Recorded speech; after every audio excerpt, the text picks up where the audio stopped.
70 సంవత్సరాలు తీర్పు దేవుడు ఇజ్రాయేలీలకు ఇచ్చి అన్యజనుల పరిపాలన ఇజ్రాయేల్ మీద దేవుడు ఉంచి ఆ 70 సంవత్సరాలతో అన్యజనుల యొక్క పరిపాలన ఆగకుండా ఇంకా దాన్ని కొనసాగించడానికి కారణాలు ఏంటి అనేది మనం వెతుక్కుంటా ఉన్నాం. నేను మరొకసారి గుర్తు చేస్తున్నాను, పాత నిబంధనలో ఉన్న ప్రతి ఒక్క చరిత్ర క్రొత్త నిబంధనలో మన జ్ఞానం కలిగి మన జీవితాన్ని మనం సరి చేసుకోవడానికి ఇవ్వబడింది అని మనం బైబిల్లో ఇంతకుముందు చూసాము, నేర్చుకుంటున్నాం. సో పాత నిబంధనలో ఉన్న చరిత్ర దేవుడు ఎందుకు ఇచ్చాడు అంటే, వాళ్ళు ఏ తప్పులు ఏ పొరపాట్లు అయితే చేశారో ఆ తప్పులు ఆ పొరపాట్లు మనం చేయకుండా మనం జాగ్రత్త పడటానికి దేవుడు మనకి ఒక ఎగ్జాంపుల్గా ఓల్డ్ టెస్టిమెంట్లో ఉన్న హిస్టరీని దేవుడు మనకి ఇచ్చాడని మనం చూస్తూ ఉన్నాం. అయితే దేవుని మాటకి అవిధేయత చూపించి దేవుడు చెప్పిన పనులు చేయకుండా వీళ్ళు అన్యరాజుల యొక్క పరిపాలనలోకి వెళ్ళిపోయారని 70 years దేవుడు వాళ్ళకి పనిష్మెంట్ ఇచ్చాడని మనం చూస్తున్నాం. బబులోను సామ్రాజ్యం 70 సంవత్సరాలు జరిగింది ఇజ్రాయేల్ మీద పరిపాలన. దాని తర్వాత కూడా ఇజ్రాయేలీలు విమోచన కంప్లీట్గా వాళ్ళు పొందుకోలేకపోయారు. యాక్చువల్గా బబులోను సామ్రాజ్యం అంతరించిపోయిన తర్వాత ఈ పర్షియన్ కింగ్డమ్ వచ్చిన తర్వాత ఇజ్రాయేలీలకి ఫ్రీడమ్ అయితే వచ్చింది, కానీ వాళ్ళు సంపూర్ణంగా ఫ్రీడంలోకి నడవలేకపోయారు. కాబట్టి దేవుడు ముందుగానే దీన్ని గమనించుకుని వీళ్ళ ఎగ్జైల్ పీరియడ్ అంటే చెరలో ఉండే సమయాన్ని దేవుడు ఎక్స్టెండ్ చేసుకుంటూ వచ్చాడు. ఎందుకు దేవుని యొక్క ఆ ఎగ్జైల్ ఎక్స్టెండ్ అవుతుందో మనం గమనించుకోవాల్సిన అవసరం ఉందండి. మీరు గమనించండి, ఇది చాలా క్రూషియల్ ఇష్యూ. నేను త్వరగా మీ దగ్గరకు వస్తున్నానని యేసు ప్రభు 2000 సంవత్సరాల క్రితమే చెప్పాడు కదా. చివరి దినాలని దేవుడు బైబిల్లో యేసు ప్రభు ఉన్నప్పుడే లాస్ట్ డేస్ అని చెప్పాడు. పేతురు అపోస్తల కార్యాలు 2వ అధ్యాయం 14వ వచనంలో చివరి దినాల్లో దేవుడు తన ఆత్మను కురంభరిస్తానని చెప్పాడు. మీరు చూస్తున్నది అదే అని చెప్పాడు. అంటే పెంతెకోస్తు దినం రోజు పరిశుద్ధాత్మ దేవుడు అక్కడ మేడ గదిలో ఉన్న 120 మంది మీదకి దిగొచ్చినప్పుడే దేవుడి లెక్క ప్రకారం లాస్ట్ డేస్. యోహాను భక్తుడు ఆయన పత్రిక రాస్తా, ఎపిసోడ్స్ రాస్తా, ఇది చివరి గడియ అని రాశాడు. అంటే లాస్ట్ అవర్ అని రాశాడు. అంటే అది యేసు ప్రభు తర్వాత 90 సంవత్సరాలు 90 ADలో క్రీస్తు శకం 90వ సంవత్సరంలో ఆయన చివరి గడియ అని రాస్తే, క్రైస్తవుని యొక్క జీవితం ఇంకా భూమి మీద ఎందుకు కొనసాగుతుంది? మీరు ఆలోచించండి. దేవుడు ఇస్తానన్న వాగ్దాన దేశం ఈ భూమి మీద మనకి లేదు. మనం ఎట్లయితే ఐగుప్తుని దాటుకుని ఈజిప్టుని దాటుకుని ఇజ్రాయేలీలు అరణ్య మార్గం గుండా వాగ్దాన దేశంలోకి వెళ్ళారో, మనము రక్షింపబడిన తర్వాత క్రైస్తవ జీవితం అనేది అరణ్య మార్గం లాంటిది. దాని గుండా మనం ఎక్కడికి వెళ్తున్నాము? మన వాగ్దాన దేశంలోకి వెళ్తున్నాము. ఎప్పుడో 90 ADలోనే 90వ సంవత్సరంలోనే దేవుడు చివరి గడియ అని చెప్పి ఆయన భక్తుడితో రాయిస్తే 2014 సంవత్సరాలు దాటిపోయినా కానీ ఎందుకు యేసు ప్రభు యొక్క రాకడ రావట్లేదు? ఎందుకు వాగ్దాన దేశంలోకి మనం ప్రవేశించలేకపోతున్నాము? 70 సంవత్సరాల తర్వాత వాళ్ళు చెరలో నుంచి విడిపించబడాల్సిన టైం వస్తే వాళ్ళు ఎందుకు విడిపించకుండా వాళ్ళ చెర ఇంకా ఎందుకు కంటిన్యూ అయింది? ఎగ్జైల్ ఎందుకు కంటిన్యూ అయింది? మనము విడిపించబడి లోకంలో నుంచి పాపంలోంచి విడిపించబడి పరలోక రాజ్యంలో దేవునితో గడపాల్సిన మనము ఇంకా గడియ రాకుండా ఎందుకు మన టైం ఇంకా ఎక్స్టెండ్ అవుతుంది? చూసారా పోలిక రెండిట్లో? ఎందుకు ఎక్స్టెండ్ అవుతుంది? నేను లాస్ట్ టైం చెప్పాను, రిపెంటెన్స్ అన్న మాటని చాలామంది మర్చిపోతున్నారని. మారు మనసు, దాన్ని కరెక్ట్గా సెట్ చేసుకుంటే మనసు మార్చుకోవడంలో మనం ఫెయిల్ అవుతున్నాం. ఎక్కడ ఫెయిల్ అవుతున్నాం? మనసు అంటే ఇది కాదు. నేను మీకు ఆల్రెడీ చెప్పాను, మనకి సినిమాటిక్ ఇన్ఫ్లుయెన్స్ ఎక్కువ.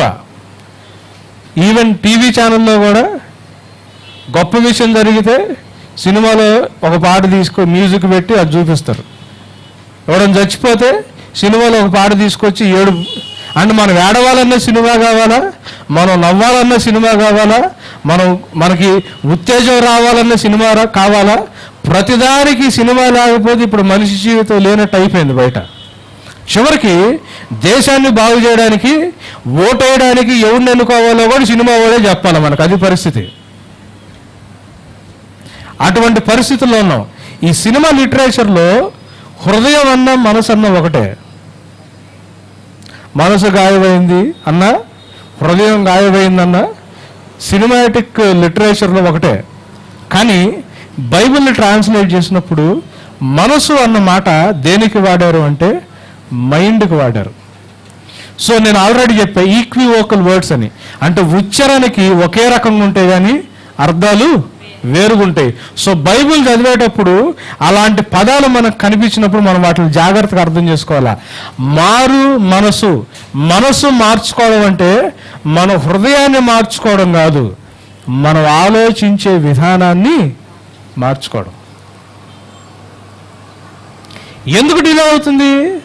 రిపెంటెన్స్ లేక. అంటే మనసు మార్చుకునే స్థితిలో క్రైస్తవులు లేక అనే విషయాన్ని మనకి నేర్చుకుంటా ఉన్నాం. అవునా కదండి? సో ఈరోజు నేను ప్రస్తుతం క్రైస్తవులు ఉన్న పరిస్థితి, వీళ్ళు లేకపోతే మనము ఎలా ఉండాలో ఎలా ఉండలేకపోతున్నాము, అసలు విశ్వాసం అంటే ఏంటో, మారు మనసు అంటే ఏంటో, క్రైస్తవులుగా అసలు జీవించడం అంటే ఏంటో ఈరోజు ఒక్కసారి జ్ఞాపకం చేయాలని చెప్పి నేను మీ దగ్గర మెసేజ్ ప్రిపేర్ చేసుకుని వచ్చాను. మీరు ఆలోచించండి, జాగ్రత్తగా గమనిస్తే క్రిస్టియన్ లైఫ్ ఇలానే ఉంటుంది. నేను ఒకసారి రిమోట్తో దాన్ని కదిలిస్తారా? డల్ అయిపోయింది చైతన్య. టీవీ రిమోట్ తీసుకుని ఒకసారి వాల్యూమ్ బటన్ ఏదో ఒకటి నొక్కండి. ఇట్లా యా ఓకే. మన జనరల్ పర్సెప్షన్ ఎట్లుంటుందంటే, మన జీవితంలో మనం పయనిస్తూ ఉంటాము, మనకి దేవుడు ఉన్నాడు అని అవగాహన ఉంటుంది. క్రైస్తవేతరుల కంటే అంటే క్రిస్టియన్స్ కానోళ్ళకైతే యేసు ప్రభు గురించి తెలియదు, దేవుడు ఉన్నాడని ఒక ఆలోచన ఉంటుంది. కొంతమంది శక్తి ఉందని ఆలోచిస్తారు ఏదో ఒక రకంగా. వాళ్ళ జీవితంలో వాళ్ళు అనుకునే గమ్యం ఒకటి ఉంటుంది. మనం జనరల్గా ఏం చేస్తామంటే ఒక ఉద్దేశంతో, ఒక ఆలోచనతో మనకున్న ఆ ఆశను, ఆశయాన్ని, కోరికను, అవసరతను తీర్చుకోవడానికో, దాన్ని సంపాదించుకోవడానికో మన లైఫ్లో వెళ్తూ ఉంటాము. మనకి యూజువల్గా దేవుడు అన్న ఒక కాన్సెప్ట్ మన మైండ్లో ఉంటుంది. ఇది జనరల్గా అందరికి ఉండేది, అంతేనమ్మా?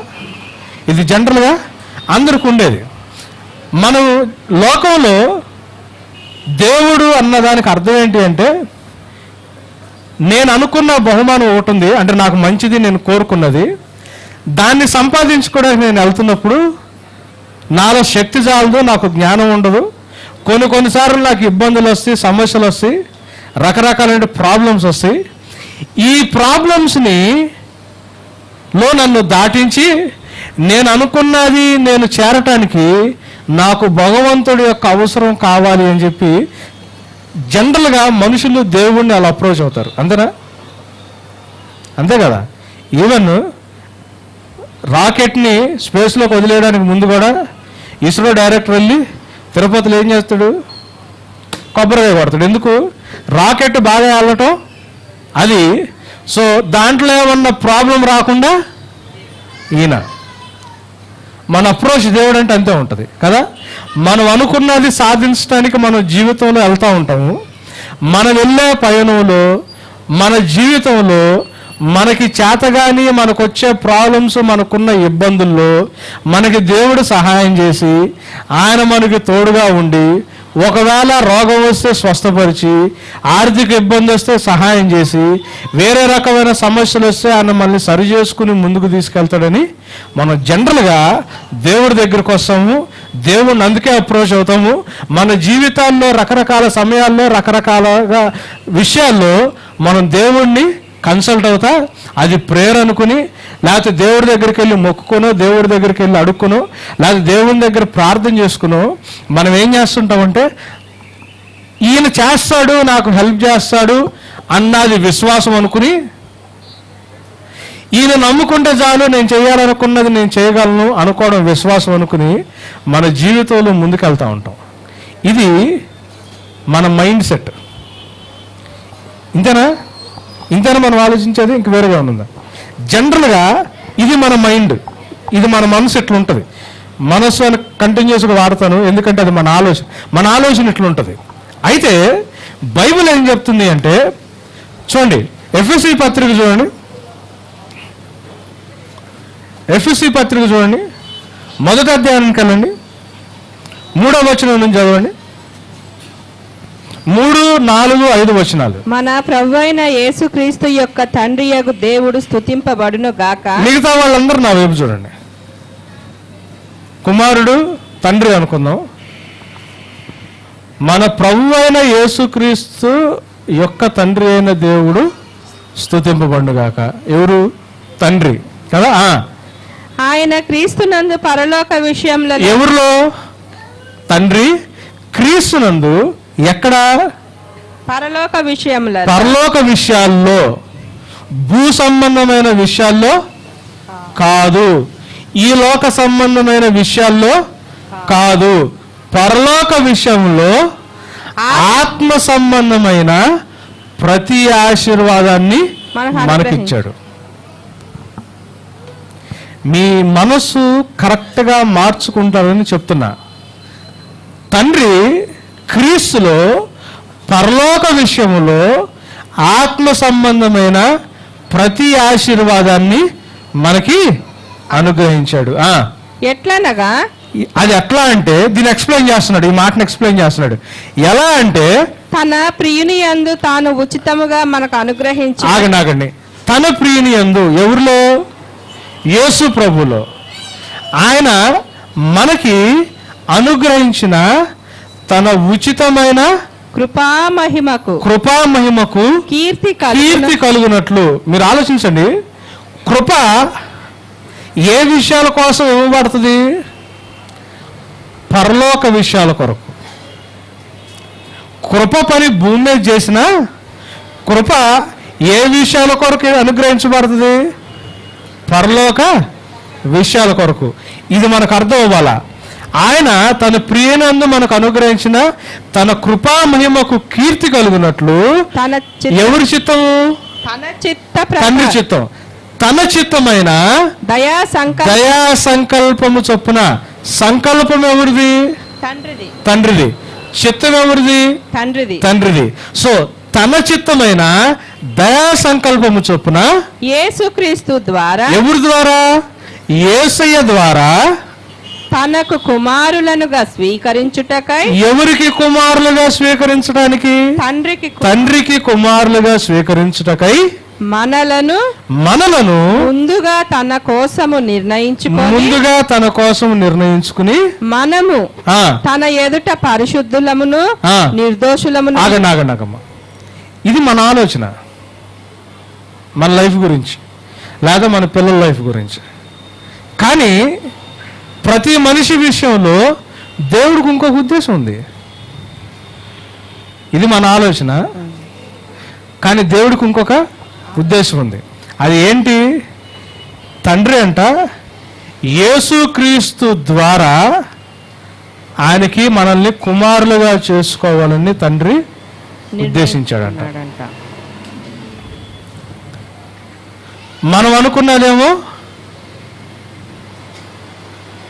అది సాధించాలని, మనం అనుకున్నది అది సాధించాలని. కానీ దేవుడు ఏం చేస్తున్నాడు?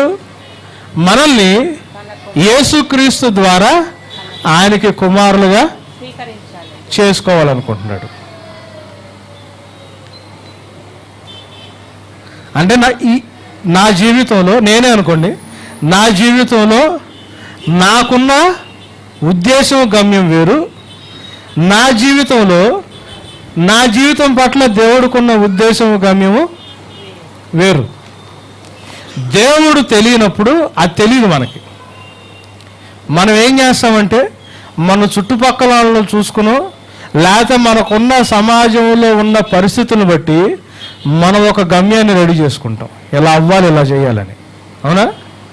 ఇది అనుకుని జనరల్గా మనుషులు దేవుడి గురించి ఆలోచించేది అట్లా ఉంటుంది. అనుకుని ఏం చేస్తారు? దేవుడు నాకు అక్కడికి వెళ్ళడానికి సహాయం చేస్తాడని దేవుడికి ప్రార్థన చేస్తూ ఉంటాం. కానీ బైబిల్ చెప్తున్న సత్యం ఏంటి అంటే, నన్ను సృష్టించిన దేవుడు నా విషయంలో పరలోకంలో ఒక చిత్తం కలిగి ఉన్నాడు. ఏంటా చిత్తం? యేసు ప్రభువు ద్వారా నేను ఆయన కుమారుడిగా మారాలని తండ్రి యొక్క చిత్తం, అది ఆయన సంకల్పం కదా. నేను ఆయన కుమారుడిగా మారడానికి దేవుడు ఒక కండిషన్ని పెట్టుకున్నాడు. ఏంటి ఆ కండిషను? నేను పరిశుద్ధుడిగా నిర్దోషిగా ఆయన ముందు నిలబడాలి. అవునా కదని? ఇక్కడికి వెళ్తామో లేదో తెలియదు, కానీ ప్రతి ఒక్కరు ఇక్కడి నుంచి అక్కడికైతే, అవునా, మనం జాగ్రత్తగా తెలుసుకోవాల్సిన సత్యాలండి. మనం అనుకున్న గమ్యానికి మనం వెళ్ళగలమో లేదో, కానీ ఏదో ఒక రోజు దేవుడు పిలిస్తే మాత్రం అక్కడికి ఖచ్చితంగా వెళ్ళాల. తండ్రి ఉద్దేశం ఏంటి? యేసయ్య ద్వారా మనల్ని పరిశుద్ధులుగా నిర్దోషులుగా చేసి ఆయన ఎదుట నిలబెట్టినప్పుడు మనల్ని ఆయన కుమారులుగా చేసుకోవాలని తండ్రి జగత్తుకి పునాది వేయబడక ముందే మన జీవితానికి ఈ గమ్యం ఎప్పుడు వచ్చింది? మనం పుట్టిన తర్వాత, పుట్టక ముందా? ఇది ఎప్పుడు వచ్చింది ఈ ప్లాను? అంటే మనం ఒకటి సాధించడానికి మనం ఆలోచించుకుంటా ఉన్నాము. దేవుడు మనకు ఇంకోటి ఇవ్వాలని దేవుడు ప్లాన్ చేస్తూ ఉన్నాడు. ఈ రెండిటి యొక్క డిఫరెన్స్ మనకు తెలియాలి. మనసు మార్చుకోవడం అంటే ఏంటో తెలుసా? జనరల్గా మనం ఏం చేస్తామంటే, రోమీలకు రాసిన పత్రిక 1వ అధ్యాయం 18వ వచనం చూడండి. దానికంటే ముందు అపోస్తుల కార్యాలు 17వ అధ్యాయము, దాంట్లో 24 నుంచి చూస్తే, చదవద్దండి, మీరు నా వైపు చూడండి. అక్కడ పౌలు భక్తుడు ఏథెన్స్ నగరంలో ఒక మాట అంటాడు. ఏమంటాడు? ఈ సృష్టిని సమస్తాన్ని సృజించిన దేవుడు హస్తకృతమైన ఆలయాల్లో దేవుడు ఉండటానికి ఇష్టపడలేదు. అంటే మనుషులు నిర్మించిన ఆలయాల్లో ఉండటానికి దేవుడు ఇష్టపడలేదు. అంటే ఈ మనిషిని దేవుడు గుళ్ళు కట్టడానికో గోపురాలు కట్టడాలో చర్చిలు కడతానికో దేవుడు ఇష్టపడలా. ఆయనే అందరికీ సమస్తమును ఊపిరిని ఇచ్చేవాడు కాబట్టి ఆయనకేదో తక్కువైనట్లు మనం ఆయనకి సేవ చేయాలని కూడా దేవుడు కోరుకోవట్లా. ఈ మాట చెప్పాడు పౌలు. చెప్పేమంటాడంటే, ఆయన ఒక వ్యక్తిలో నుంచి సమస్త జనాంగాల్ని తీసుకొచ్చి, అదే కదా బైబిల్లో మనం నమ్మేది, ఆదాములో నుంచి అందరూ వచ్చారని.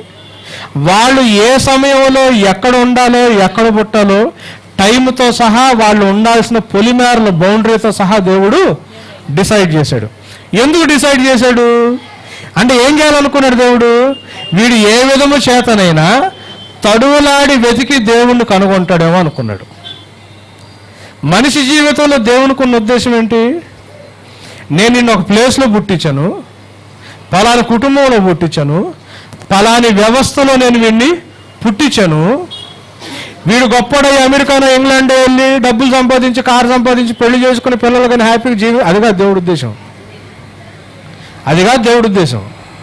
దేవుడి ఉద్దేశం ఏంటంటే, ఏ స్థలంలో అయితే పుట్టించానో, ఏ పరిస్థితుల్లో అయితే పుట్టించానో, ఆ పరిస్థితుల్లో నుంచి వాడికి ఇచ్చిన జ్ఞానంలోంచి వాడికి ఇచ్చిన వనరుల నుంచి వీడు నన్ను తడవలాడటం అంటే కనిపిస్తే తడవలాడుకోగా అంటే జనరల్గా దేవుడు అట్లా తెలియడు. మనం ఏం చేయాలా? జాగ్రత్తగా దేవుణ్ణి వెతికి తెలుసుకొని ఆయన కనుగోవాలా అని. నెక్స్ట్ మాట ఏమంటాడంటే, దేవుడు ఎవరికి దూరంగా ఉండేవాడు కాదు. సో ఎప్పుడైతే నేను దేవుణ్ణి కనుక్కుంటానో నాకేమవుతుంది? ఆయనకి నా జీవితంలో ఒక ఉద్దేశం ఉందని అర్థమవుతుంది. ఆ ఉద్దేశం ఉందని అర్థమైనప్పుడు, ఆయన నాకు ప్రభు అయినప్పుడు, ఆయన నాకు దేవుడు అయినప్పుడు, నేను ఆయనకి లోబడి ఆయన ఉద్దేశాన్ని నెరవేర్చాలనే ఆలోచన నాకు ఉండాలే కానీ నాకు ఇష్టమైన పని నేను చేయాలన్న ఆలోచన నాకు ఉండకూడదు కదా. సో మనిషి ఉద్దేశంలో దేవుడికి, మనిషి విషయంలో దేవుడికి ఉన్న ఉద్దేశం ఏంటి? వీడు నన్ను ఎలా అయినా కానీ కనుగొంటాడని. మనిషి ఏం చేస్తున్నాడు? దేవుణ్ణి వెతకట్లా. దేవుడు ఉన్నాడని తెలుసు, సృజించినాడని తెలుసు. రీసెంట్గా క్రైస్తవులకు తెలిసిన విషయం ఏంటి? ఆయన తండ్రి అని కూడా తెలుసు, ప్రేమిస్తాడని తెలుసు. కానీ నా విషయంలో దేవుడు మనసులో ఏముంది అని మనం వెతకట్లా. అంటే మనం ఏం చేస్తున్నాము? సత్యాన్ని అడ్డగిస్తున్నాం. We're trying to block the truth. ఎందుకు? నువ్వు దేవుడి గురించి తెలుసుకుంటే దేవుడు నీకేం చెప్తాడు? చెప్పడా దేవుడు? మనం ఏం చేస్తున్నాం? దేవుడు చెప్పనీయకుండా మనం దేవుడిని వెతకట్లేదంటే దేవుడు చెప్పాలనుకున్న దాన్ని ఏం చేస్తున్నాము? ఎందుకు? బైబిల్లో ఏమంటుందంటే, దుర్నీతి చేత సత్యమును అడ్డగించు మనుషుల యొక్క భక్తిహీనత మీదను దుర్నీతి మీద దేవుని యొక్క కోపము పరలోకములోంచి బయలుపడుతున్నది అని చెప్పి రోమీయులు 1:18 పౌలు భక్తుడు చాలా క్లియర్గా రాశాడు.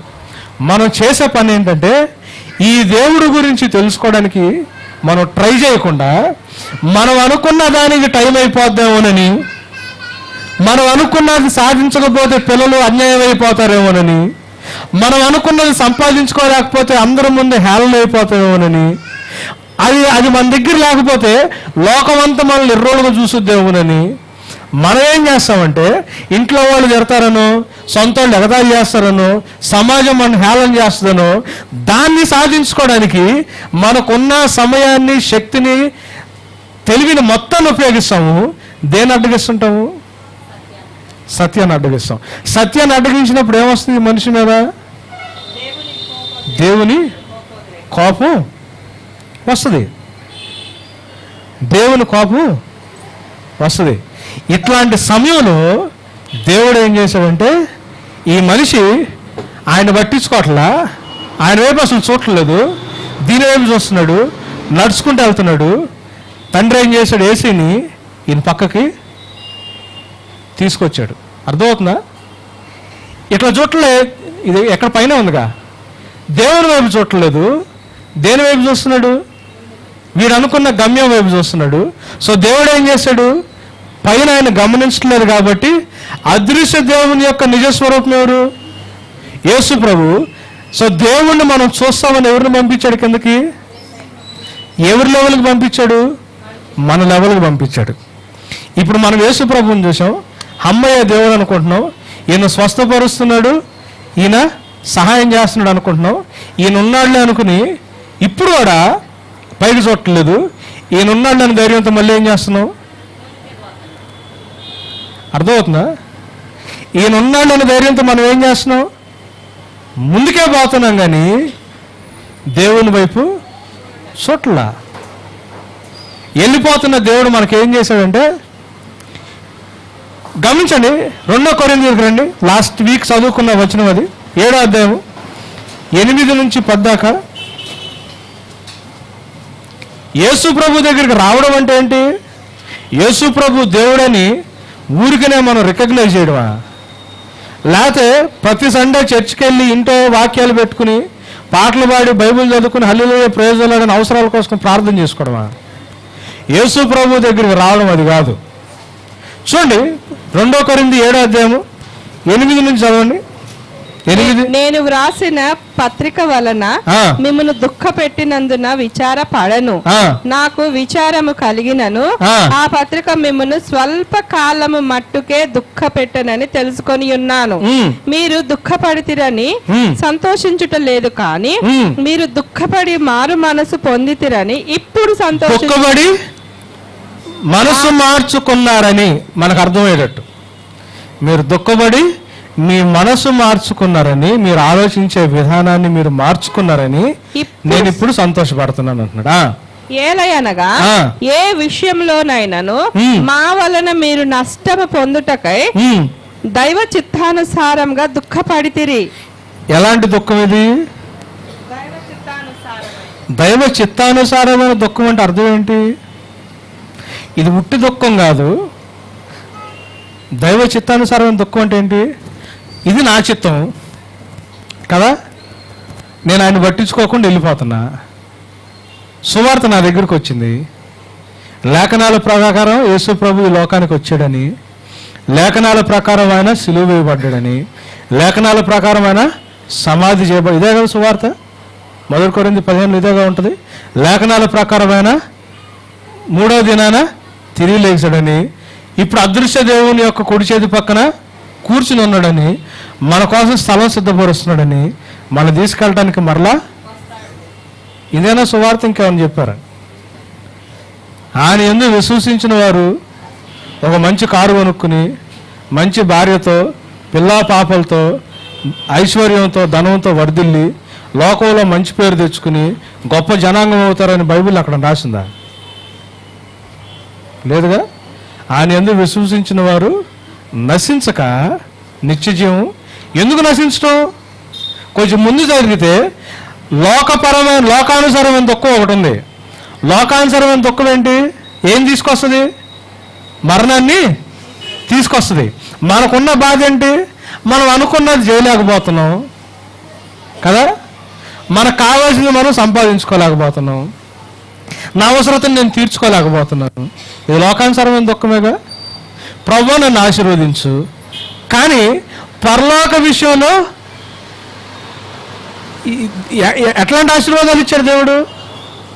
ఆత్మ సంబంధమైన ఈ లోకపరమైన విషయంలో దేవుడు ఆశీర్వాదం ఇచ్చాడా? పరలోక సంబంధమైన విషయాలు ఆశీర్వాదం ఇచ్చాడా?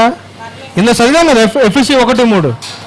పరలోక విషయంలో ఆత్మ సంబంధమైన ఆశీర్వాదాలు ఇచ్చాడు. ఈ లోక సంబంధమైన విషయాలు ఆశీర్వాదం ఇచ్చాడా? ఇవ్వలా. ఈ లోక సంబంధమైన విషయాల్లో దేవుణ్ణి నువ్వు తెలుసుకోవడానికి అవసరమైతే దేవుడు సహాయం చేస్తాడు, చేయకుండా ఉన్నాడు. కానీ ఆశీర్వాదం ఏంటి?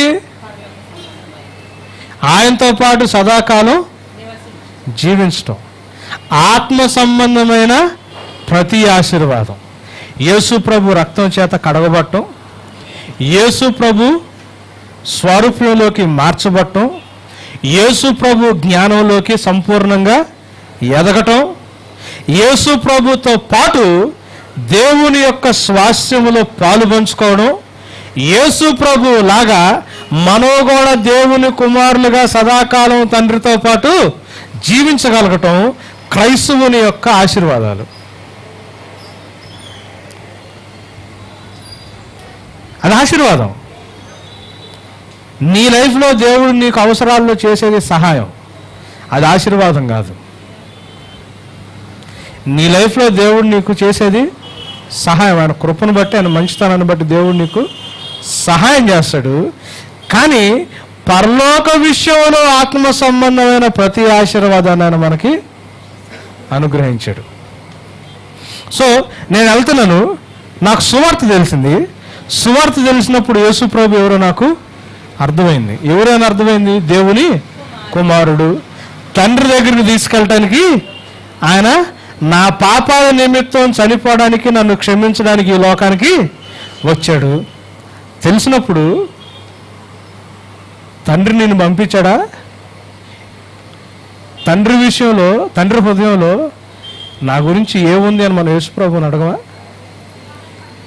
అడగమా? మనం అడగం. అడిగారా? అడిగితే దేవుడు మిమ్మల్ని ఏం చేయాలనుకున్నాడో మీ విషయంలో దేవుని చిత్తం ఏంటి మీకు తెలుసా? మనం అడుగుతాం అనుకుంటాం, మనం అడగం. మనం ఏమడుగుతాం తెలుసా? ఎక్కడో మనకు అనారోగ్యం వచ్చుద్ది, అవసరం ఉంటుంది, ఎవరు యేసుప్రభు గురించి చెబుతారు, ఈయన దేవుడు పంపించాలని విషయం తెలుసుకుంటాం. కానీ ఆయన వచ్చి ఏం చేస్తాడు? మనకున్న అనారోగ్యాన్ని స్వస్థపరుస్తాడు, లేకపోతే అవసరతలో తీరుస్తాడు. అమ్మయ్యా, ఈయన నిజమైన దేవుడు అని విగ్రహాలన్నీ పక్కన పెడతాం. ఈయన ఉంటే చాలు నా జీవితంలో అనుకుంటాం. క్యాన్సర్లో నుంచే నన్ను రక్షించాడు, ఇక నేను అనుకున్న దాన్ని నాకు ఇవ్వడంలో ఆయన నేను సాధించలేనిది లేనే లేదు, జయించలేనిది లేనే లేదు, నాకు తిరుగులేదు, విజయం ఎప్పుడు నాదే. ఎంత రాంగో చూడండి ఆ కాన్సెప్ట్. నేను అందుకే ఆ పాట ఇక్కడ వాడను, దేవుడు వద్దని చెప్పాడు. ఎందుకు? వాగ్దానాన్ని నెరవేర్చేవాడు, స్వస్థతనిచ్చేవాడు, ఆపదలు ఆదుకునేవాడు, నన్ను చూసుకునేవాడు, నా కాపరి, ఈయన నాకున్నాడు. ఈయన నాకు తోడుంటే, దేవుడు కుమారుడే నాకు తోడుంటే, నేను అనుకున్నది నాకు సాధించడంలో నాకు తిరుగులేదు, ఎదురులేదు అనుకుని ఆయన మీద విశ్వాసం ఉంచండి అని మనం అనుకుని, ఈయనుంటే నాకు చాలనుకుని ముందుకెళ్ళడానికి ట్రై చేస్తాం. ఇది పొరపాటు. అది క్రైస్తవత్వం కాదు, అది క్రైస్తవ జీవితం కాదు. అర్థమవుతుందమ్మా నేనేం చెప్తున్నాను? దైవ చిత్తానుసారమైన దుఃఖం నాలోకి నీలోకి రావాలంటే అర్థం ఏంటి? ఎప్పుడైతే యేసు ప్రభు దేవుని దగ్గర నుంచి వచ్చాడని నాకు అర్థమైందో, ఆయన దేవుడు కుమారుడని, ఆయన దేవుడని నేను ఎప్పుడైతే గ్రహించానో, ఆయన నా పాపాన్ని తీసేయడానికి తన ప్రాణాన్ని సైతం పెట్టాడని నాకు అర్థమైందో, ఆయన నాతో నిబంధన చేసుకున్నాడు, నన్ను విడిచిపెట్టకూడదని నిర్ణయం తీసుకున్నాడు నాకు అర్థమైందో, ప్రభా తండ్రి పంపించాడు కదా, తండ్రి నా గురించి ఏమనుకుంటున్నాడు, నేను ఏమవ్వాలని కోరుకుంటున్నాడని దేవుణ్ణి నేను కనుగొంటే, యేసు ప్రభువుని తెలుసుకోవడానికి ప్రయత్నం చేసి ఏమర్థమవుద్ది? తండ్రి చిత్తం అర్థమవుతుంది. అప్పుడు ఆటోమేటిక్గా మనకేమవుద్ది? అరే అంత మంచిది దేవుడు నాకు ఇస్తానంటే, నేను ఇట్లాంటి దానికోసమో నేను పాకులాడుతుంది అని, అది నేను మిస్ అయిపోతానేమోనని దేవుని చిత్తం ఏంటి? యేసుక్రీస్తు ద్వారా ఆయన కుమారులుగా మార్చబడాలా. కుమారులుగా మారాలంటే నేను పరిశుద్ధుడిగా, నిర్దోషిగా ఆయన ముందు నిలబడాలా. నేను అనుకున్న వాటి వెనకాల పోతే నాలో ఆ పరిశుద్ధత ఎక్కడ పోద్దో, నేను వీటి కోసం టైం వేస్ట్ చేసుకుంటా ఉంటే, దేవుడిచ్చిన పని చేయకుండా నేను ఎప్పుడైతే ఎలా నేను ఆయన ముందు దోషిగా నిలబడతానన్న భయం నాలో పడి, అరే నేను వీటి కోసం నా టైం వేస్ట్ చేసుకుంటే దేవుడు నాకు ఇస్తానన్నది నేను మిస్ అయిపోతానేమోనని దైవ చిత్తానుసారమైన దుఃఖము నాలో రావాల. అర్థమవుతుందా? పౌలేమన్నాడు తెలుసా? అయ్యో సువార్త ప్రకటించకపోతే నాకు ఏంది శ్రమ. మీరు ఆలోచించండి, దైవ చిత్తానుసారమైన దుఃఖం అది. సువార్తను చెప్పుకుంటూ వెళ్తే తంతారా, నువ్వు అనుకున్నవి నీకు దొరకవు, నువ్వు అనుకున్న ఏమి చేయలేవు, జనాలు నేను చంపేస్తారు, ఎర్రోళ్ళకు చూస్తారు, ఫూలుకు చూస్తారంటే ఆయనకి ఇది కాదు బాధ. ఒకవేళ దేవుడు ఆయన వెతికాడు, దేవుణ్ణి వెతికితే దేవుడు ఏం చేశాడు? రోమీలు 1 రాశాడు కదా, ఆయన దేవుని చేత పిలువబడిన వాడిని, దేవుని దాసుని, అపోస్తులుగా పిలువబడిన వాడిని, ప్రత్యేకించబడిన వాడిని అని రాసుకున్నాడుగా. సో దేవుడు ఈయన్ని ఏం చేయాలనుకున్నాడు ఆయనకు తెలుసు. అయ్యో నన్ను ఈ లోకానికి సంబంధించిన ఆలోచనల నుంచి వేరు చేసుకోకపోతే, అంటే పరిశుద్ధపరచుకోకపోతే, దేవుడిచ్చిన పనిని నేను ముగించకపోతే, నాకు దేవుడి చిత్తాన్ని నేను మిస్ అవుతానేమో, ఆయన కుమారుడిగా మారటం నేను పొందుకోలేకపోతానేమోనని దైవ చిత్తానుసారమైన దుఃఖం ఏం చేసింది? అందుకు అది పోయినాయి. నేను మీకు ఆల్రెడీ చెప్పాను సిటీ స్టడ్ గురించి కదా. టాప్ స్కాలర్ కేంబ్రిడ్జ్ యూనివర్సిటీలో, ఆక్స్ఫర్డ్ యూనివర్సిటీలో, కేంబ్రిడ్జ్ యూనివర్సిటీకి క్రికెట్ టీం కెప్టెన్. క్రికెట్ తెలిసిన వాళ్ళకి అర్థమవుతుంది, యాషెస్ సిరీస్ అంటే ఎంత ప్రెస్టీజ్. దాంట్లో ఫస్ట్ ఇంగ్లాండ్ టీంలో మెంబరు. ఇంగ్లాండ్ టీంకి కెప్టెన్ అవ్వడానికి స్కోప్ ఉన్నాడు. డిఎన్ మోడీ మీటింగ్కి వెళ్ళాడు, యేసు ప్రభు గురించి తెలుసుకున్నాడు. అప్పుడు దాకా సాధించాలనుకున్నది వేరు, మరి ఇది వచ్చినా రాకపోయినా పర్లేదు, దేవుడి చిత్తాన్ని నేను ఎక్కడ మిస్ అయిపోతానని భయము దుఃఖము పట్టుకుంది. ఏం చేశాడు తెలుసా? రిపెంట్ అంటే ఆలోచన మార్చుకుని వెనక్కి తిరిగి, అది మారు మనసు, దైవ చిత్తానుసారమైన మారు మనసు మాత్రమే రక్షణలోకి తీసుకెళ్తారు. చదవండి అమ్మది 2 కొరింథీయులు. ఇందా మీరు ఎక్కడ ఆపారు అక్కడ నుంచి చదవండి. దైవ చిత్తానుసారమైన ఎన్నో వచనం అది? 9వ వచనం చూడండి అందరూ. మీరు దుఃఖపడితిరని సంతోషించుట లేదు, కానీ మీరు దుఃఖపడి మారు మనసు పొందితిరని ఇప్పుడు సంతోషించుచున్నాను. ఏలయనగా ఏ విషయంలోనైనను మా వలన మీరు నష్టము పొందుటకై దైవ చిత్తానుసారంగా దుఃఖపడితిరి. దైవ చిత్తానుసారముగా దుఃఖపడితిరి, వేరే రకంగా కాదు దుఃఖపడింది. ఎలాంటి దుఃఖం అది? అయ్యో, దేవుడు నా గురించి ఇలాంటి ఆలోచన కలిగి ఉన్నాడా? నేను ఇది మిస్ అయిపోతానా? నేను అనుకున్న మార్గంలోకి వెళ్తే దేవుడు ఎంత గొప్పడు, నేను అనుకున్నట్టు నేను వెళ్ళలేకుండా నాకు ఇలాంటిది ఇవ్వడానికి ప్రయత్నం చేశాడు, అది మిస్ అయిపోతానేమోనని దైవ చిత్తానుసారమైన దుఃఖం మీలోకి వచ్చింది అని రాస్తున్నాడు పౌలు. కంటిన్యూ చేయండి. దైవ చిత్తానుసారమైన దుఃఖము రక్షణార్థమైన మారు మనసును కలుగచేయును. ఏ దుఃఖం మారు రక్షణ తీసుకొస్తుంది? దైవ చిత్తానుసారమైన దుఃఖము రక్షణార్థమైన మారు మనసు. అంటే అర్థం ఏంటి? రక్షణార్థమైన మారు మనసు అంటే అర్థం ఏంటి? యేసు ప్రభు యోహాను సువార్త 10వ అధ్యాయం 9వ వచనంలో ఏమన్నాడు? నేను ద్వారము అన్నాడు గొర్రెలకి. 14:6 ఏమన్నాడు? తండ్రి దగ్గరికి నేను మార్గం అన్నాడు. ఎవరి ద్వారా రక్షణ మనకి? దైవ చిత్తానుసారమైన మారు మనసు రక్షణని అంటే ఏం చేస్తుంది? నేను వెళ్ళాలనుకున్న రోడ్లో కాకుండా నేను యూటర్న్ తీసుకుని, అబౌట్ టర్న్ తీసుకుని యేసు ప్రభు ద్వారా వేయబడిన మార్గంలో వెళ్ళటానికి నేను ఇట్లా రిటర్న్ అయ్యి ఇట్లా వెళ్ళేవాళ్ళు రక్షణలోకి వెళ్ళేవాళ్ళు. మనకుండే ప్రాబ్లం ఏంటి తెలుసా? దీన్ని ఏదో ప్రాబ్లమ్స్ ఉంటాయి మనం వెళ్ళే మార్గంలో. ఏడుస్తే యేసు ప్రభు దగ్గరికి వస్తాం, ప్రార్థన చేస్తాం. ప్రార్థన చేయగానే దేవుడు ఏం చేస్తాడు? కృపగా. నేను లాస్ట్ టైం చెప్పా కదా, శృంగారపు ద్వారం దగ్గర ఉన్న కుంటోడులో విశ్వాసం ఉందా? లేదు. ఆడు అడుక్కుంటున్నాడు. విశ్వాసం ఉంటేనే స్వస్థపడతారనేది బైబిల్లో ప్రూఫ్ ఉందా? సరే, ఒకటి కాదు, సత్యం చేయాలంటే 2 కావాలి కదా. బెతస్దా కోనేరు దగ్గర కూర్చుని 32 సంవత్సరాల నుంచి వెయిట్ చేసేవాడికి ఎవరి మీద ఉంది విశ్వాసం? దేవదూత వచ్చి నీళ్లు వదిలిచ్చుద్దారా యేసుప్రభు మీద? ఈయన కదా వెళ్ళింది, సొంతగా వెళ్ళి నువ్వు స్వస్థపడకూర్చున్నావని ఈయన అడిగాడు. ఆయనకు విశ్వాసం ఉంది యేసుప్రభు మీద. పోనీ విశ్వాసం ఉండి 12 సంవత్సరాల నుంచి రక్తస్రావంతో ఉన్న స్త్రీ యేసుప్రభు చెంగును పట్టుకుంది. ఆమె రక్షించబడినట్టు ఆధారం ఉందా? స్వస్థపడినట్టే ఉంది ఆధారం.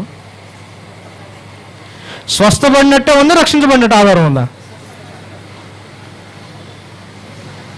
ఈ 32 సంవత్సరాల నుంచి హీలైనడు స్వస్థపడినట్టు ఆధారం ఉందా? రక్షించబడినట్టు ఆధారం ఉందా? ఎవరు రక్షింపబడినట్టు ఆధారం ఉంది బైబిల్లో? ఎవరు? పాపాలు క్షమించబడి, వ్యభిచారంలో పట్టబడి పాపాలు క్షమించబడు, సిలువ మీద దొంగ, వాడికి స్వస్థత ఏది? వాడికి హెల్ప్ ఏది? అని చంపేస్తున్నారు సిలువ మీద. దేవుడు హెల్ప్ చేశాడా? రక్షణ ఇచ్చాడా? తప్పుడు అప్రోచ్ అండి దేవుడి గురించి. మీరు ఆలోచించండి. మనం ఏం చేస్తామంటే ఏడ్చుకుంటూ వస్తారు. సమస్య దేవుడు మనకు విశ్వాసం ఉన్నా లేకపోయినా ఆయన లోకాన్ని ప్రేమించేవాడు కాబట్టి, అవునా? దేవుడు అందరిని ప్రేమిస్తాడుగా. ఒట్టి క్రైస్తవుల మీద పొలాల్లోనే వర్షం పడుద్దా? కాదుగా. అందరి పొలాల్లో వర్షం దేవుడు ఇస్తాడుగా. ఇస్తే అందరికి ఇస్తాడు, లేకపోతే అందరికీ పార్షాలిటీ చూపిస్తాడు దేవుడు? చూపిస్తాడు కదా. ఆయన ప్రేమిస్తాడు కాబట్టి నాకు సమస్య ఉంటే దేవుడి దగ్గరికి వెళ్తే నాకు స్వస్థత ఇస్తాడు, లేదా సహాయం చేస్తాడు.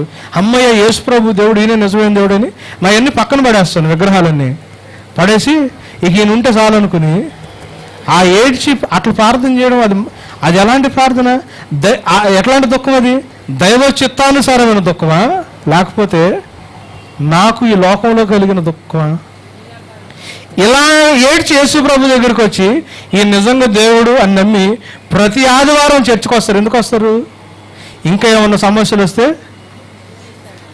అంతేగాని అక్కడికి వెళ్ళాలని కాదు. అలా వచ్చినంత మాత్రం నేను రక్షించబడినట్ట? అలా వస్తే అది రక్షణ కాదు, అసలు అది కాన్సెప్టే కాదు క్రిస్టియానిటీలో. అందుకే లోకా 18:8 యేసుప్రభు ఏమన్నాడంటే, ఆయన తిరిగి వచ్చినప్పుడు మనుషుల్లో అసలు విశ్వాసాన్ని మనిషి కుమారుడు కనుగొంటాడు. విశ్వాసం ఏం చేస్తాడు? నిజంగా రక్షణ వస్తే అయ్యో బాబు అది మనం మిస్ అయిపోతామేమో, ఇది పట్టుకుంటుంది దైవ చిత్తానుసారమైన దుఃఖం.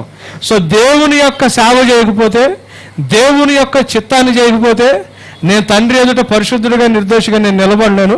పోతే పోయింది, ఐఏఎస్ లేదు, డాక్టర్ లేదు, ఈ లోకంలో నేను సాధించింది సాధించలేకపోయినా ఏది అవసరం లేదు, ఈ లోకం నన్ను ఏమనుకున్నా పర్లేదు, జనాలను నిర్రోళ్ళు చూసినా బాధ లేదు, నేను అది మిస్ అవ్వకూడదని వాడు యూటర్న్ తీసుకుని దేవుడు వేసిన మార్గంలో వెళ్తాడు. దేవుడికి ఎవడు విశ్వాసం అంటే ఎవరిని చూస్తాడు?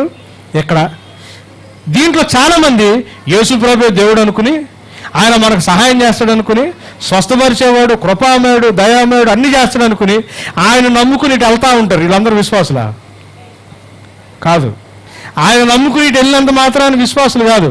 విశ్వాసి అంటే మనసు మార్చుకుని ఈ రోడ్డు బాగుంటుంది, అందరూ తెలుసుద్ది, కానీ యేసుప్రభు వేసిన రోడ్డు పెద్దగా బాగాదు, అవునా? అది పెద్ద అందంగా ఉండదు. నేను గొర్రెలకు ద్వారం అన్నాడు, ఆయన గుండా ఆయన వేసిన రోడ్లు వెళ్ళాల్సి వస్తుంది. జనాలు ఏం చేస్తారు?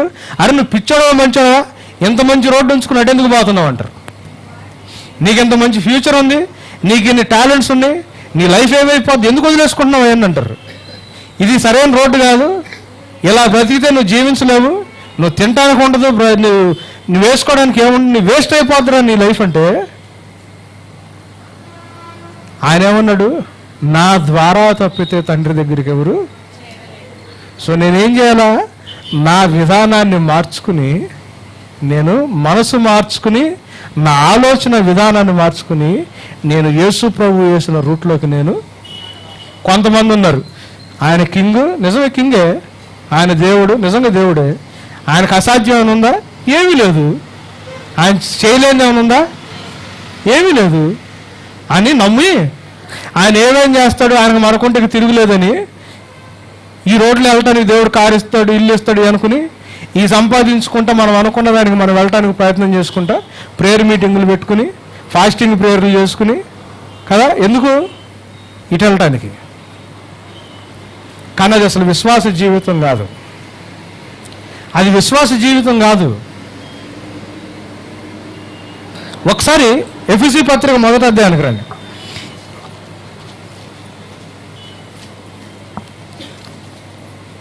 ఈ 1వ అధ్యాయానికి వచ్చే ముందు కొలసీ 3లోకి వెళ్ళండి. 1వ వచనం నుంచి చూడండి. మీరందరూ నా వైపు చూడండి, నేను చెప్తున్నాను అది. మీరు క్రీస్తుతో పాటు లేపబడిన వారైతే, అంటే మనం ఏమయ్యాము? చచ్చిపోవాలి. ఏ విషయంలో చచ్చిపోవాలి? నీకు ఇంతకుముందు కొన్ని ఆలోచనలు ఉన్నాయి కదా, నీ జీవితం గురించి కొన్ని ఆశలు ఉన్నాయి కదా, తను తాను ఉపేక్షించుకోవాలి, డినై చేసుకోవాలా. డినై చేసుకుని ఆయన వెంబడించకపోతే నువ్వు యేసు ప్రభు దగ్గరికి వెళ్ళలేవు. నువ్వు అనుకునే రూట్లో వెళ్తే యేసు ప్రభుని ఆరాధించలేవు. తన్ను తాను ఉపేక్షించుకుని, ఒకవేళ మీ అమ్మ మీ నాన్నట్టు వెళ్తుంటే నాకంటే ఎక్కువ నువ్వు వాళ్ళు ప్రేమిస్తే నువ్వు నాకు పాత్రుడు కాదన్నాడు. మీ పిల్లలందరూ పోతుంటే నాకంటే ఎక్కువ నువ్వు వాళ్ళని ప్రేమిస్తే నాకు పాత్రుడు కాదన్నాడు. ఇటువైపు వెళ్ళే వాళ్ళందరూ వదిలేయాల. లోకాన్ని కూడా, నీకున్న ఆశలు ఆలోచనలు కూడా నువ్వేం చేయాలా? తన్ను తాను ఉపేక్షించుని, డినయింగ్ యువర్ సెల్ఫ్ అంటే అది. అంటే అర్థం ఏంటి? నిన్ను నువ్వు చంపేసుకోవాలా. చచ్చిపోతే ఎవరిలో బ్రతుకుతావు? లైఫ్ కేవలం ఈయన గురించి ఉంటుంది, ఈ లైఫ్ బాబ్ది. సో మీరు క్రీస్తుతో పాటు లేపబడిన వారైతే పైనున్న వాటినే వెతకండి, కానీ వీటిని వెతకొద్దు. అదేనా దాని అర్థం? అక్కడ క్రీస్తు తండ్రి కుడి చేతి పక్కన కూర్చుని ఉన్నాడు. మన జీవం ఆయనతో పాటు తండ్రిలో దాచిపెట్టబడి ఉంది. మన జీవం ఎక్కడుంది? ఆయన యందు విశ్వసించిన వారు నశించక నిత్య జీవం పొందుతారన్నారు. అది ఎక్కడుంది? కొలసీ పత్రిక 1:3 చూడండి. ఒకసారి 3:3 చూడండి. కొలసీ పత్రిక 3:3 సంబంధమైన వాటి మీద మనసు పెట్టుకొనకుడి. చూడండి, లోకంలో చెడ్డ వాటి మీద అంతలా, భూ సంబంధమైన వాటి మీద మనసు అక్కడ పెట్టుకొనకుడి. కృప పని చేస్తావో కానీ పరలోక సంబంధమైన వాటిలోనే ఆశీర్వాదం ఉంటుంది. భూలోక సంబంధమైన వాటి మీద ఆశీర్వాదం ఉండదు. అవసరం ఉంటే దేవుడు కృప పని చేస్తుంది, ఆయన మిమ్మల్ని రక్షిస్తాడు, అంతవరకే. ఏలయనగా మీరు మృతి పొందితిరి. మనం మృతి పొందాము, కాకపోతే నువ్వు క్రిస్టియన్వి కాదు. వీటి విషయంలో నువ్వు చచ్చిపోకపోతే నువ్వు క్రిస్టియన్వి కాదు. ఏలైనా ఇప్పుడు మీరు చచ్చిపోయారు, మీ జీవము క్రీస్తుతో కూడా దేవుని యందు దేవుడు మీకు ఇస్తానన్న జీవం ఎక్కడుంది? క్రీస్తుతో కూడా తండ్రిలో. ఇక్కడ ఉండదు మన జీవం. ఇక్కడ చూస్తే మనల్ని ఏమనుకుంటారు తెలుసా? సచ్చిన వాళ్ళు అనుకుంటారు. వీడికి లైఫ్లో ఒక ఏమి లేదు, ఒక గమ్యం లేదు, ఒక ఆలోచన లేదు, ఏమవుదామని కనీసం అసలు ఏమి లేదు. నువ్వు ఎందుకురా బ్రతకడం? అసలు ఏం ఆలోచన లేకుండా, అట్లాంటి ఉద్దేశాలు లేకుండా. అంటే ఈ లోకంలో మనం ఏమేమో చనిపోయాం. ఎవరి కోసం జీవిస్తున్నాం? యేసు ప్రభు కాపరండి. గొర్రెలు ఎక్కడికి వెళ్తే అక్కడ వాటర్ బాటిల్ పట్టుకెళ్ళేవాడు కదా కాపర్ అంటే, అవునా? కాదుగా. గొర్రెలు ఆడ తిరిగితే ఆడ గడ్డి తీసుకుని వెళ్ళి నీళ్ళు ఇచ్చేవాడు కాపరా. గొర్రెలు రాంగ్ రూట్లో వెళ్తే కర్ర తీసుకుని కొట్టైన రైట్ రూట్లో తీసుకెళ్ళేవాడు కాపరా. కాపర్ అంటే అర్థం ఏంటి? యేసే మంచి కాపరు కదా. అండ్ నువ్వు ఇష్టం వచ్చిన రూట్లో వెళ్తా ఉంటే ఇక్కడ నీకు దాహం అయితే నీళ్ళు ఇచ్చి, ఆకలి అయితే బిర్యానీ పెట్టి, కాళ్ళు నెబ్బుడితే కారు కొనిచ్చి, ఎండ ఎక్కువైతే ఇల్లు కట్టించి, దాంట్లోకి ఏసీ పెట్టి చెట్టిస్తాడా? అదే కాపర్ చేసే పని. లేకపోతే నువ్వు మా వెళ్ళే మార్గం తండ్రి చిత్తానుసారం లేదని నీ రూట్ మార్చి, రూట్ బాగా లేకపోయినా తండ్రి దగ్గరికి తీసుకెళ్ళడానికి ప్రయత్నం చేస్తాడా? కాపర్ అంటే అర్థం ఏంటి? నీకున్న ప్రతి ఒక్కటి తీర్చేవాడు కాపరు కాదు. అవసరమైతే గాఢాంధకార పొలవులో నేను సంచరించినను ఏ అపాయం నాకు భయపడను. ఎందుకు? నువ్వు నాకు తోడుంటావు. నీ దుడ్డు కర్రని, నీ దండం, ఇది మర్చిపోవద్దు. ఆదరణ ఎక్కడ ఉంటుంది? నువ్వు ఇటు వెళ్ళిపోతుంటే పానిచ్చేవాడు కాదు కాపరే. నువ్వు నాశనానికి వెళ్ళిపోతుంటే నీళ్లు తీసుకొచ్చి బిర్యానీ పెట్టేవాడు కాదు కాపరే. కర్ర తీసుకుని కొట్టైనా సరే, నీకు లోకంలో ఏ లాభం రాకపోతున్నా సరే, నేను కరెక్ట్ రూట్లో తీసుకెళ్ళేవాడు కాపరే. అది కాపర్ అంటే ఉద్దేశం. అర్థమవుతుందా? కాపర్ అంటే మనం వెళ్ళేదారిలో మనకి ఇచ్చేవాడు కాదు. నువ్వు తప్పుడు దారిలో వెళ్తే రూట్ మార్చి సరైన రూట్లో తీసుకెళ్ళేవాడు. 100 గొర్రెల్లో 1 గొర్రె తప్పిపోయినా ఏసీ ఏమన్నాడు? తప్పిపోవడం అంటే అర్థం ఏంటి?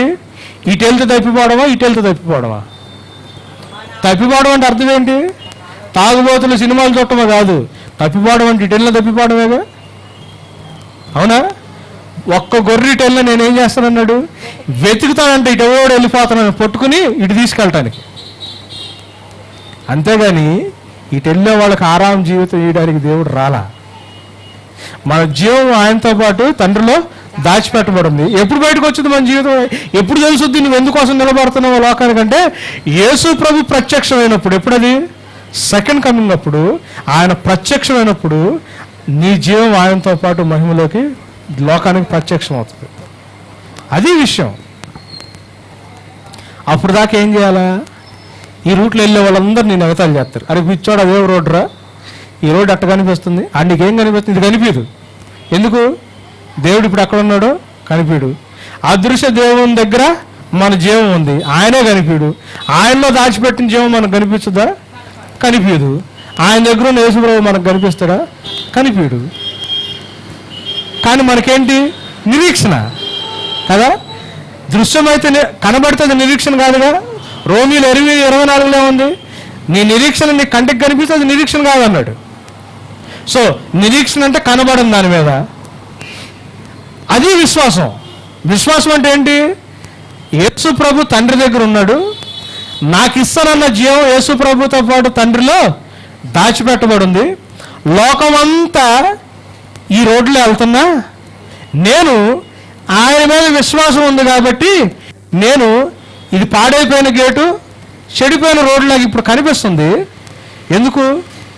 ఇది ఇరుకు మార్గం అయినా కానీ నేను దీంట్లో ఇది విశ్వాసం అంటే.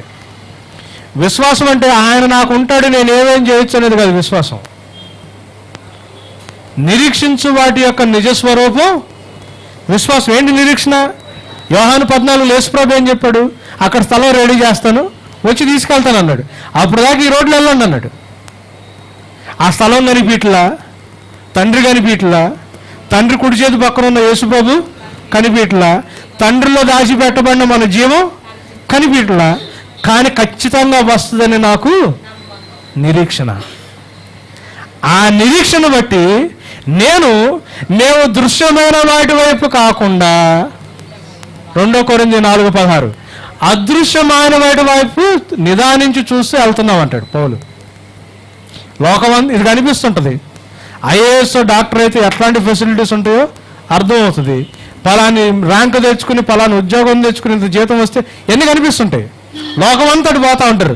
ఇక్కడ అన్నిటికీ ఎవిడెన్స్ ఉంటుంది. జనం అంతా ఏం చేస్తారు? నిన్ను ఎర్రోడుగా చూస్తూ ఉంటాడు. కానీ నీకు ఎవరి మీద నమ్మకం? యేసు ప్రభు మీద విశ్వాసం. ఏంటి విశ్వాసం? ఆయన ఖచ్చితంగా నా కోసం వస్తాడు. ఇటు వెళ్ళే వాళ్ళందరూ నాశనానికి వెళ్ళిపోతారు, ఆయన నా కోసం వస్తాడు. ఇప్పటికి డోరు జనాలకి పెద్దగా ఇంప్రెసివ్గా ఉండకపోవచ్చు, ఇప్పుడు ఈ రూట్ జనాలకి పెద్దగా ఇంప్రెసివ్గా ఉండకపోవచ్చు, ఇప్పుడు జనాలకి నాకు వచ్చే బహుమానం ఏంటో కనిగిపోవచ్చు. వాళ్ళు ప్లాస్టిక్ కప్పుల కోసం పరిగెత్తుతున్నారు. అర్థమవుతుందండి? నిరీక్షణ. ఆయన ఖచ్చితంగా వస్తాడు, నా జీవం తండ్రిలో దాచిపెట్టబడింది అని జనాలందరూ హేళన చేస్తున్నా, చివరికి నీ సొంత ఇంటి వారే నీకు వ్యతిరేకమైపోయినా అంతం వరకు సహించుకుని నువ్వు రూట్లోకి వెళ్తే రక్షించబడతావు. లేకపోతే రక్షణ. దైవ చిత్తానుసారమైన దుఃఖము నీ హృదయాన్ని నా హృదయాన్ని పట్టుకోవాలా. అరే దేవుని చిత్తం నేను చేయకపోతే దేవుడు నాకు ఇస్తానన్న స్వాస్థ్యాన్ని నేను కోల్పోతానేనా బాధ నాలో. యేసు ప్రభు దగ్గరికి రోగం వచ్చిందనో ఇబ్బంది వచ్చిందనో ఫైనాన్షియల్ ప్రాబ్లం, ఈ దుఃఖంతో వస్తే ఉపయోగం ఏముంది? నీకు అది అది అడక్కపోయినా కానీ అసలు మనం దేవుడికి శత్రువులుగా ఉన్నప్పుడే కొడుకునిచ్చాడు. నీ ఫైనాన్షియల్ ప్రాబ్లం ఉంటే అది తీర్చాలని దేవుడికి తెలియదా? ఏమి తిందమో ఏమి ధరించుకుందామో అని యోచన కలిగి ఉండదు. మొదట నా నీతిని నా రాజ్యాన్ని ఎతకమన్నాడు దేవుడు.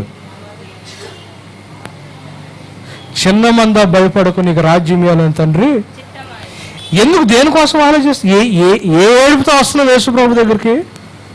అరే తండ్రికి నా గురించి ఒక ఆలోచన ఉంది, నా గురించి ఒక ప్రణాళిక ఉంది, అది నేను చేయకపోతే దేవుడు నాకు ఇస్తానన్న స్వాస్థ్యాన్ని, ఆ బహుమానాన్ని నేను మిస్ అయిపోతానేమో. ఎంతకాలం ఎట్టండి వాటి కోసం నేను పట్టుకునేది? దేవుని యొక్క చిత్తాన్ని చేయడానికి నా జీవితాన్ని నేను మార్చుకోకపోతే, నా ఆలోచన మార్చుకోకపోతే నేను దేవుడిచ్చే బహుమానాన్ని మిస్ అయిపోతానేమో, సదాకాలం ఆయనతో జీవించలేకపోతానేమని ఆ వేదన మిమ్మల్ని దేవుడి దగ్గరికి నడిపియాల. That should bring you to church. సంఘానికి తీసుకురావాల్సిన వేదన అది. బైబిల్ చదవడానికి మిమ్మల్ని పురికొల్పాల్సిన బాధ అది. యేసు ప్రభు దగ్గర మోకాళ్ళు వేయాల్సిన అవసరం అది. దేవా నీ ఆత్మ నాకు ఇయ్యి, నేను ఏం చేయాలో నాకు నేర్పించు, నా జ్ఞాన హృదయం నాకు కలుగు చేయి, నేను బ్రతుకు దినాలు నాకు లెక్క పెట్టుకోవడం నాకు నేర్పించు, నేను చేయాల్సిన పని ఏంటో చెప్పు ప్రభా. నీ చిత్తాన్ని ఒకవేళ నేను చేయకుండా నేను నీ దగ్గరికి వస్తే నువ్వు ఇచ్చే బహుమానాన్ని కోల్పోతానేమో. ఈ లోకంలో నేను అనుకున్న నాకొద్దు, నేను పెట్టుకున్న గమ్యాలు నాకొద్దు, నాకున్న ఆశలు నాకొద్దు, వాటన్నిటి కోదన్నా నేను అక్కడ వదిలేస్తున్నాను. నాకు నీ చిత్తం ఏంటో చెప్పు ప్రభా. జనాలు ఎగతాళి చేస్తే చేశారు, నా లైఫ్ ఈ లోకంలో వేస్ట్ అయితే అయిపోయింది, కానీ నువ్వు ఇచ్చే బహుమానాన్ని మాత్రం నేను మిస్ కాకూడదని దైవ చిత్తానుసారమైన దుఃఖం ఎప్పుడైతే వస్తుందో అప్పుడు మన మనసులు మార్చుకుని, ఆయన కేంబ్రిడ్జ్ యూనివర్సిటీ వదిలేశాడు, క్రికెట్ కెప్టెన్సీ వదిలేశాడు, తండ్రి దగ్గర వచ్చిన ఆస్తి అంతా వదిలేశాడు, మిషనరీగా ఎక్కడికి వెళ్ళాడు, దేవుడు పని చెప్పాడు చైనాకి వెళ్ళి మిషనరీ వర్క్ చేయమని, చైనాకి వెళ్ళాడు. మనం మాత్రం ప్రార్థన చేసుకుని అమెరికా వెళ్తాం. ఎందుకు? అది సాధించుకోవడానికి. దానికి మళ్ళీ ప్రేయరు.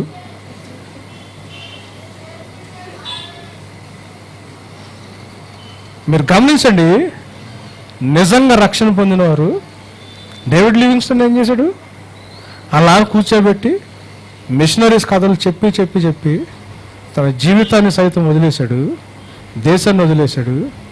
ఆఫ్రికా దేశంలో సువార్తను ప్రకటిస్తా సిటీ స్టడ్ చైనాకి, డేవిడ్ లివింగ్స్టన్ ఆఫ్రికాకి, విలియం కేరీ గారు ఇండియాకి. లేకపోతే మన దాని నుంచి వస్తాం, దేవుడి గురించి మనకెక్కడ తెలుస్తుంది? పురుషోత్తం చౌదరి గారిని ఒక బ్రాహ్మణ్ కన్వర్ట్ ఒక ఆయన ఉన్నాడు. కీర్తన పుస్తకాల్లో చాలా పాటలు ఉంటాయి పురుషోత్తం చౌదరి గారు. చౌదరి అంటే ఆయన బ్రాహ్మణు, ఇప్పుడున్న చౌదరి కాదు. అంటే 4 చౌ అంటే 4 గ్రామాలకి హెడ్. ఆయన దేవుని తెలుసుకుని వెస్ట్ బెంగాల్ కలకటా నుంచి చెన్నై, ఆంధ్ర అంతా కాళ్ళతో నడిచి దేవుడికి సేవ చేశాడు జీవితాన్ని వదిలేసుకుని. నిజంగా రక్షణ వస్తే ఏం చేస్తాం తెలుసా? నిజంగా యేసు ప్రభు తెలిస్తే ఏం చేస్తాం తెలుసా? మనకున్నాయన్ని వదిలేసి, ప్రభా అది పట్టుకుంటుంది, నీ చిత్తం చేయకపోతే నేను మిస్ అయిపోతానని. పోతే పోయింది, ఇంజనీరింగ్ కాదు, డాక్టర్ కాదు, లోకంలో నేమనుకున్న ప్రాబ్లం లేదు. ఎర్రోళ్ళు అనుకున్నారు వాళ్ళు చూసి. అదే కాన్సెప్ట్లో నిలబడ్డాడు స్టీఫెను. పోతే పోయింది జీవితం, దేవుని గురించి చెప్పాలా, ఆయన గురించి వీళ్ళు తెలుసుకోవాలా అని, వాళ్ళు దేవుడు తెలుసుకోవాలని ఆ సన్హెడ్రన్ సభ ముందు నిలబడ్డాడు, సాక్ష్యం చెప్పాడు. రాళ్ళు కొట్టి చంపేశారు, కానీ దేవుని చిత్తాన్ని చేయడానికి ముందుకెళ్ళాడు. ఏమైంది తెలుసండి? పరలోకం తెరవబడి తండ్రి కుడి చేతి పక్కన యేసుప్రభు నిలబడడానికి కనిపించాడు. దేవుని దేవదూత ముఖం వల్లే రాళ్ళు తీసుకుని కొడితే ఎట్టవుతుంది మొహం? దేవదూత మొహం లాగా ఉంటుందా? అట్లా అయిందంట అయింది.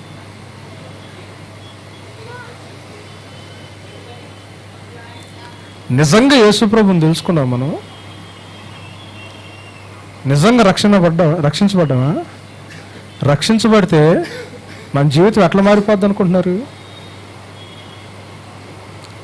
దేవుని యొక్క సాక్షిగా నిలబడటానికి లోపల మన హృదయం కొట్టుకుంటుంటుంది. అట్లా ఎప్పుడెప్పుడు దేవుడి గురించి చెబుదామా, ఎక్కడెక్కడ దేవుని సత్యం ఏంటి తెలుసుకుని దేవునికి పని చేయాలన్న ఆలోచన. పెళ్ళి లేదు, పటాకులు, పిల్లలు లేరు, ఇల్లు లేరు, ఏమి పట్టవు. దైవ చిత్తానుసారమైన దుఃఖం నిన్ను పట్టుకుంటే, యేసు ప్రభు ఎట్లయితే తప్పిపోతున్న గొర్రెల్ని వెతికి రక్షిస్తున్నాడు, ఆయనతో పాటు మనం ఇక్కడ నుంచుని వెళ్ళిపోతున్న వాటిని పట్టుకుని ఇటు పంపిస్తాం, అంతేగాని అక్కడికి వెళ్ళాం. అర్థమవుతుందండి? అంతేనా? యేసు ప్రభులాగా తప్పిపోతున్న వాళ్ళు పట్టుకుని ఇటు పంపిస్తామే కానీ మన పిల్లల్ని కూడా అట్లానే తయారు చేసి, అరే బాబు మనకు అది కదా, ఇటు పట్టుకుని ఇటు పంపి యేసుతో పాటు మనం కూడా పనిచేయడానికి రెడీ అవుతాం. కానీ ఏసీని ఇక్కడ వదిలిపెట్టేసి, దేవుడిని అక్కడ వదిలిపెట్టేసి అక్కడికి వెళ్తామా? అక్కడికి వెళ్తే ఆయన ఏందో అసలు మనకు అర్థమైనట్టేనా?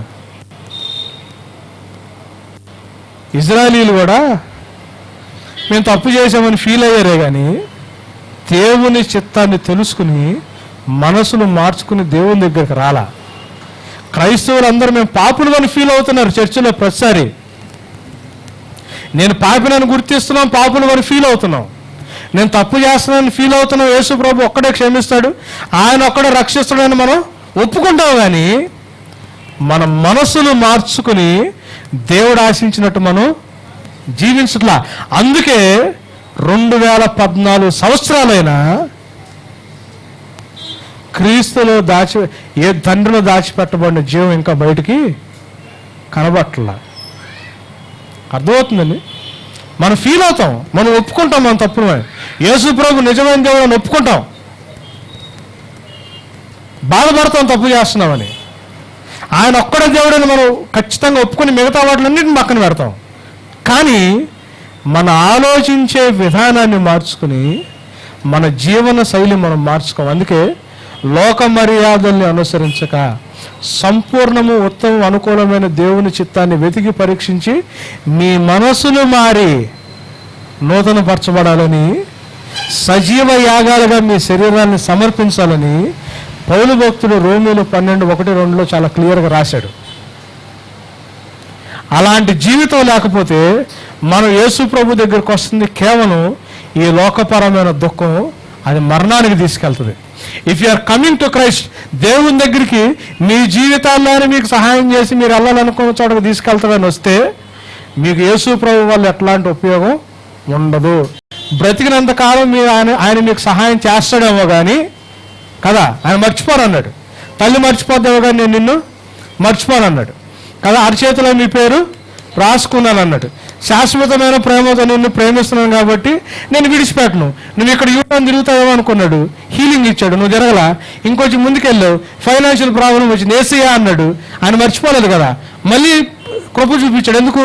నువ్వు వెనక తిరుగుతావని. నువ్వు తిరగలా, హల్లెలూయా స్తోత్రం అన్నావు, ఎక్కడ సహాయం చేశాడు, ఎక్కడ చేశాడు అనుకున్నావు, ఇంకొంచెం ముందుకు వెళ్తున్నావు. ఆయన నేను విడవడు. ఎందుకు విడిచిపెట్టడు? ఎప్పుడే కనీసం నీ లైఫ్ అయిపోయే లోపల నువ్వు ఎక్కడో చోట యూటర్న్ తీసుకుని అందుకు కృప చూపిస్తాడు. దాన్ని అట్లా అర్థం చేసుకోవాలా. ఆయన నన్ను విడవడు, ఆయన నన్ను ఎడబాయడు, ఆయనకు అసాధ్యమైంది ఏది లేదు, నేను కావాల్సిన ఎన్ని సాధించుకుంటూ నేను అనుకున్న దగ్గరికి వెళ్ళిపోవడం, అది కాదు, అట్లా తీసుకోకూడదు. తల్లి మర్చిపోయినా నన్ను మర్చిపోడు. ఒకవేళ నేను ఇక్కడ యూటర్న్ తీసుకోకపోయినా మళ్ళీ ఇంకొక సమస్య వచ్చినా నాకు సహాయం చేస్తాడు. అక్కడ యూటర్న్ తీసుకోకపోయినా మళ్ళీ ప్రాబ్లం వచ్చినా నాకు సహాయం చేస్తాడు. కానీ సహాయం ఎందుకు చేస్తున్నాడు? ఏదో ఒక టైంలో నేను వెనక్కి తిరిగి ఇటు వెళ్తానని. అంతేగాని ఇక్కడ చేస్తే అక్కడికి తీసుకెళ్ళటానికి కాదు. మీ లైఫ్లో దేవుడు ఒక సహాయం తర్వాత ఇంకో సహాయం చేస్తున్నాడంటే మీరు అనుకున్న గమ్యానికి మిమ్మల్ని చేరటానికి కాదు, కనీసం అక్కడైనా యూటర్న్ తీసుకుంటారేమోనని, అక్కడైనా వెనక్కి తిరిగి వస్తారేమోనని.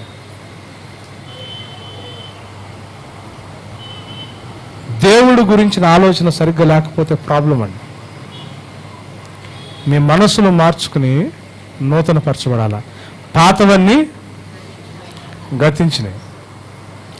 పాతవన్నీ గతిస్తేనే నువ్వు క్రీస్తులో నూతన సృష్టి, లేకపోతే యేసు ప్రభువుని తెలుసుకున్న పాత సృష్టి. యేసు ప్రభు దేవుడని ఒప్పుకునే పాత సృష్టే కానీ యేసు ప్రభుని తెలుసుకున్న కొత్త సృష్టి అయితే కాదు.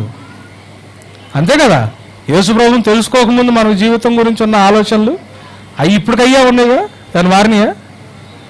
మారితే పాతవి అన్ని గతించను. ఇదిగో సమస్తము 1-2 కాదు, సమస్తము. పరిశుద్ధాత్మ దేవుడు డీటెయిల్స్ వదిలేడు. కళ్ళు మూసుకుందామా? ఆయన గాయపడిన శరీరానికి సాదృశ్యమైన రొట్టెని